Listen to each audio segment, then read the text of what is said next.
नमस्कार दोस्तों। आइए आज हम ह्यूमन डाइजेस्टिव सिस्टम, मानव में पाचन तंत्र, न्यूट्रिशन इन ह्यूमन बीइंग को पढ़ें। शरीर में खाना खाकर उसे ऊर्जा में चेंज किया जाता है, इसको हम डाइजेस्टिव सिस्टम में पढ़ते हैं। इस टॉपिक के अंत तक हम डाइजेस्टिव सिस्टम के जो अंग हैं, उनके जो फंक्शन हैं और वेरियस स्टेप ऑफ न्यूट्रिशन, मतलब डाइजेस्टिव सिस्टम में जो प्रोसेस है डाइजेशन प्रोसेस, उसका हम अध्ययन करेंगे। तो आइए हम चलते हैं पहले कि डाइजेस्टिव सिस्टम क्या है। डाइजेस्टिव सिस्टम जो पाचन तंत्र है वह एज ए बायोलॉजिकल मशीन, एक ऐसा बायोलॉजिकल मशीन है जो भोजन को छोटे छोटे अणुओं में या न्यूट्रिएंट्स में चेंज कर देता है, ताकि शरीर में वह छोटे छोटे न्यूट्रिएंट्स से ऊर्जा बनाई जा सके। और ऊर्जा का क्या काम है? शरीर के अंदर जो डैमेज है उसकी रिपेयरिंग करना, बॉडी के अंदर जो ग्रोथ होना चाहिए उसके लिए एनर्जी की जरूरत होती है, और भी ढेर सारे फंक्शन होते हैं। यानी कि the process of nutritions in human being is called digestive system of human. The process of taking foods and converting it's energy and wider nutrients is called human digestive system. तो दोस्तों, जो ये digestive system of human है, ये consist of alimentary canal and accessory glands. Alimentary canal यानी कि गट, आहार नली, और दूसरा है उसके जो सपोर्टिंग या एक्सेसरी ग्लैंड्स हैं उस आहार नाल के। ये दोनों कंसिस्ट जो हैं उनको हम अध्ययन करेंगे। पहला एलिमेंट्री कैनाल इधर हम फिगर्स में लिखे हैं और एक्सेसरी ग्लैंड्स इस साइड में लिखे हैं। एलिमेंट्री कैनाल्स किसे कहेंगे? Alimentary canals run from mouth to gut, यानी कि यह मुंह से शुरू होता है और एनस तक जाता है। इसकी कुल टोटल लंबाई 9 मीटर होती है। ये 9 मीटर में लगभग 6 मीटर स्मॉल इंटेस्टाइन होता है। मुंह से गुदा तक की ये जो नली है, इसी के बीच में स्टेप बाय स्टेप हम सीक्वेंस में देखेंगे कि डाइजेस्टिव सिस्टम के जितने ऑर्गन हैं उसमें सीक्वेंस में भोजन आगे बढ़ता है। सबसे पहले हम इसके फंक्शन, इस सारे ऑर्गन्स जो हैं उनके फंक्शंस भी देखते रहेंगे और उस अंग को भी अध्ययन करते रहेंगे। जैसे हम जो भोजन ग्रहण करते हैं मुंह के जरिए, उस माउथ ऑर्गन्स में, माउथ से जब भोजन लेते हैं तो बकल कैविटी होती है, टंग होता है, टिथ होता है। तो उस भोजन के साथ क्या होता है? टिथ उसको कटिंग, ग्रेडिंग एंड च्यूइंग, मतलब काटने, कुचलने और उसको चबाने के बाद जिह्वा उसके अंदर सलाइवा यानी लार को मिक्स कर देती है। सलाइवा उसको जब मिक्स कर देता है, सलेवरी जो एमाइलेज होता है, उस भोजन के अंदर जो स्टार्च हैं, उस स्टार्च को क्या करता है? सिंपल शुगर के अंदर के रूप में चेंज कर देता है। लार के अंदर भोजन जब सन जाता है, जिसका च्यूइंग, ग्रेडिंग एंड कटिंग होने के बाद वो भोजन काफ़ी मुलायम हो जाता है और बकल कैविटी के अंदर उसको फिर नीचे ढकेला जाता है ये एपिग्लॉटिस से। तो उसके बाद फेरिंग्स और ये जो नली है इसोफेगस, अन्न नली किसे कहते हैं, उसमें भोजन जाकर और स्टमच में जाता है। लेकिन दोस्तों, क्या ये भोजन सीधे यहाँ टप से नहीं गिर जाता है नली के रास्ते? ऐसा नहीं होता है, यह मस्कुलर होता है। इसके अंदर जो भोजन आगे बढ़ता है वह पेरिस्टेल्टिक मूवमेंट, क्रमाकुंचन गति, यानी उस भोजन को चारों तरफ से कंट्रैक्ट एंड एक्सपेंड किया जाता है, तो अल्टरनेट क्रम में वह धीरे धीरे लहरदार क्रमाकुंचन गति उस भोजन को बहुत ही प्यारे तरीके से इस स्टमच में लाते हैं। यानी माउथ के बाद एपिग्लॉटिस, फेरिंग्स, इसोफेगस, यह ऑर्गन्स जो हमारे एलिमेंट्री कैनाल के हैं। इसके बाद ये जे शेप, ये जे शेप क्या है? स्टमच। यह स्टमच दोनों छोर पर gastro oesophageal sphincter, gastro oesophageal sphincter, ये दोनों छोर पर होते हैं। यह स्फिंक्टर का क्या काम क्या है? जो स्टमच के अंदर भोजन कलेक्ट हो रहा है उस भोजन की उल्टी ना हो जाए, ऊपर की तरफ फिर वापस न जाए, या यह फिर अचानक झटके में नीचे न चल जाए, पेट न झरने लगे। यानी कि स्फिंक्टर मसल्स इस भोजन को कलेक्ट करता है। लगभग 2 से 3 से 4 घंटे तक भोजन इसमें साना जाता है।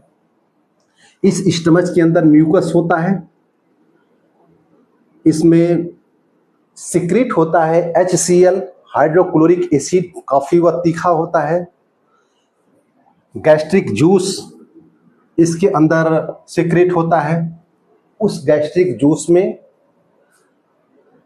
आपको मालूम होना चाहिए कि पेप्सिन नामक डाइजेस्टिव एंजाइम और रेनिन नामक डाइजेस्टिव एंजाइम सिक्रीट होता है। ये गैस्ट्रिक जूस का जो पेप्सिन नामक एंजाइम है प्रोटीन पाचक होता है, और रेनिन है जो दूध हम पीते हैं उसके अंदर जो केसिन नामक प्रोटीन होता है उसको वह ब्रेक डाउन करता है, उसका पाचन करता है और पैराकेसिन के रूप में कन्वर्ट कर देता है। 3-4 घंटे भोजन इसमें लगातार साना जाता है और वह एक सेमी सॉलिड के रूप में कन्वर्ट हो जाता है, अर्ध द्रव के रूप में कन्वर्ट हो जाता है। उसके बाद वह धीरे धीरे उस स्फिंक्टर मसल उस अर्ध द्रव को, सेमी सॉलिड को आगे बढ़ने देती है। आप देखेंगे कि आगे बढ़ने के बाद स्मॉल इंटेस्टाइन यह है, ये सारा जो नली है, स्मॉल इंटेस्टाइन 3 पार्ट्स में बटे होते हैं, ड्यूडेनम, फिर यूजेनम और इलियम। जो ड्यूडेनम का हिस्सा होता है उस हिस्से में जो सैलिवरी ग्लैंड के बाद दूसरा ग्लैंड है लीवर और पेंक्रियाज। लीवर के अंदर जो गॉल ब्लैडर का बाइल डक्ट है वह पित्त को बाइल डक्ट के रास्ते इस ड्यूडेनम में, और पेंक्रियाज से पेंक्रियाटिक जूस, इस अर्धद्रव जो आ रहा है भोजन पचा हुआ उसके अंदर मिक्स होना शुरू होता है। पित्त उसको, गॉल ब्लैडर से जो पित्त है उसको एल्कलाइन कर देता है और जो फैट है उसका इमल्सिफिकेशन में भाग लेता है। पेंक्रियाटिक जो जूस है उसके अंदर 3 डाइजेस्टिव जूस होते हैं, एंजाइम होते हैं। पेंक्रियाटिक एमाइलेज होता है, फिर ट्रिप्सिन होता है और लाइपेज होता है। पेंक्रियाटिक जूस क्या करता है? पेंक्रियाटिक जूस जो इस भोजन के अंदर जो अभी स्टार्च और ज़्यादा सिंपल होना चाहिए और उसको सरल बना देना चाहिए, पाचन योग्य बनाना देना चाहिए, उस स्टार्च को ब्रेक डाउन कर देता है। उसी तरह से ट्रिप्सिन यहाँ से जो सीक्रेट होता है, उस एंजाइम का काम होता है प्रोटीन को और सिंपल यानी अमीनो एसिड के रूप में। इसी तरह से लाइपेज नामक डाइजेस्टिव एंजाइम है, पैंक्रियाटिक जूस है, उसको लाइपेज को इमल्सिफाइड जो फैट है उसको सिंपल फैट्स के रूप में, सरल फैट या वसा के रूप में कन्वर्ट कर दिया जाता है, ब्रेक डाउन कर दिया जाता है। उसके बाद ड्यूडेनम से डाइजेस्टिव सिस्टम में ड्यूडेनम और इलियम एलिमेंट्री से कैनाल होते के हुए आर्गन भोजन, से जिसके अंदर भोजन का एब्जॉर्प्शन होता के है, माध्यम से जुड़े होते हैं, यानी कि उससे अलग मुंह से पाचन शुरू होता है, ग्लैंड्स होते हैं। फिर दूसरा डाइजेशन यहाँ शुरू हो रहा है सिस्टम के एलिमेंट्री कैनाल के फिर आर्गन के अंदर ड्यूडेनम में। अब उस डाइजेस्टिव दीवार में सतह पर न्यूट्रिएंट्स मौजूद होते हैं।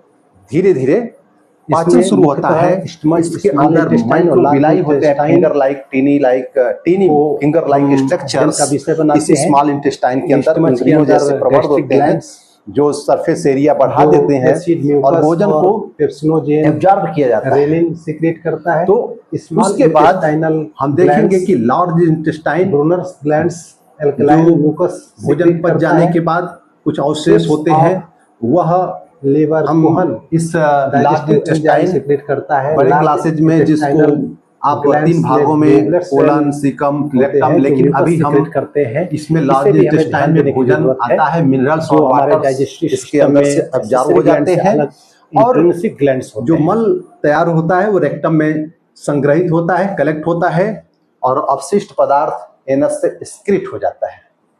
तो ये पूरी हम इसके डाइजेस्टिव ऑर्गन्स को क्रमशः पढ़ते हुए उसके साथ साथ हमने इनके फंक्शन को भी जाना। और दोस्तों इसमें जो डाइजेस्टिव प्रोसेस है इसको 5 पार्ट्स में हमने इसमें देखा है, उसको स्पष्ट क्लियर होना चाहिए कि जो भोजन लिया जाता है वह इंजेशन कहलाता है। उसके बाद यह मुंह के अंदर से ही जो मैकेनिकल और केमिकल जो चेंजेज आते हैं भोजन के अंदर, यांत्रिक और रासायनिक परिवर्तन आते हैं जिसके अंदर मुंह में उसको च्यूइंग, ग्रेडिंग एंड उसके अंदर जो कटिंग होता है, फिर उसको लुगदी बनाया जाता है और घोटा जाता है। तो भोजन के अंदर वह एक केमिकल एंड मैकेनिकल चेंज हो रहा है और उसको छोटे छोटे अणुओं में ब्रेक डाउन किया जा रहा है।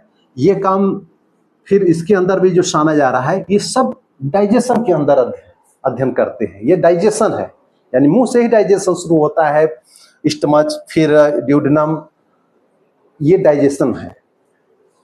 तीसरा स्टेप होता है कि जब भोजन यहाँ एब्जॉर्ब होता है स्मॉल इंटेस्टाइन के अंदर, तो न्यूट्रिएंट्स को ब्लड में एब्जॉर्ब किया जाता है। इस प्रोसेस को हम एब्जॉर्प्शन कहते हैं। ये तीसरा स्टेप है। चौथा स्टेप है कि ब्लड्स कैपिलरीज हमारे कोशिकाओं तक इस न्यूट्रिएंट्स को पहुंचा देते हैं ताकि कोशिकाएं उसको एब्जॉर्ब कर सके और इस प्रक्रिया को कोशिकाएं लेकर एनर्जी के रूप में कन्वर्ट करती हैं। तो इसको एसिमिलेशन हम जानते हैं।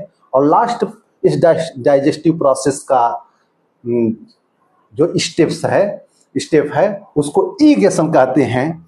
ईगेशन यानी कि जो अवशेष होता है उसको बाहर निकाल दिया जाता है, यह ईगेशन है।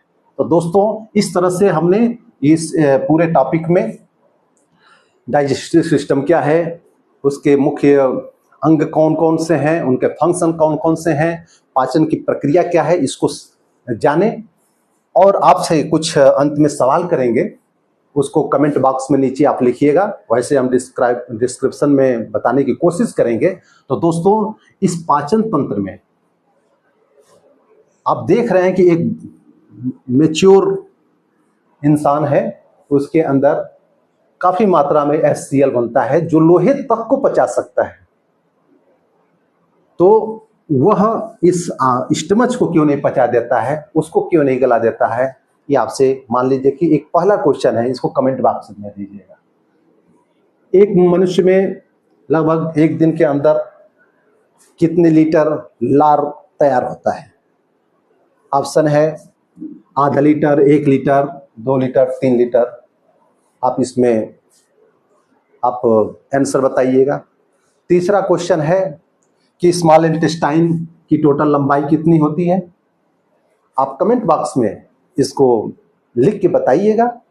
और अगर वीडियो अच्छा लगता है तो कृपया करके आप सब्सक्राइब, लाइक और शेयर कीजिएगा। इसी के साथ धन्यवाद। फिर हम आगे क्लास में मिलते हैं।